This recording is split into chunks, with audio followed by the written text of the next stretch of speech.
Chers amis, même en ces temps de crise, l'Union européenne ne ménage pas ses efforts pour faire avancer son agenda.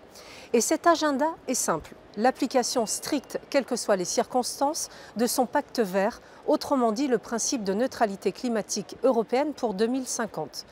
Parmi toute la série de mesures législatives en négociation, il y en a une qui doit nous inquiéter particulièrement.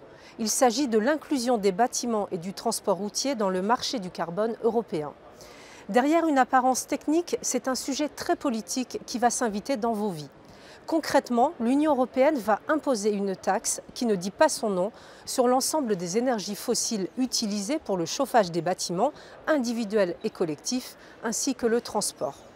Jusque-là, la France et plusieurs autres pays s'y opposaient, mais plusieurs déclarations montrent que la position du gouvernement français est en train de changer sous la pression de l'Allemagne. Or, étant actuellement à la tête de la présidence de l'Union et vu les modalités de vote au Conseil, ce revirement entraînerait la possibilité pour ce texte d'être adopté. Il faut être bien clair, si ce projet passe, vos factures énergétiques vont considérablement et durablement augmenter, car la direction prise par l'UE va dans le sens d'un prix du carbone toujours plus élevé.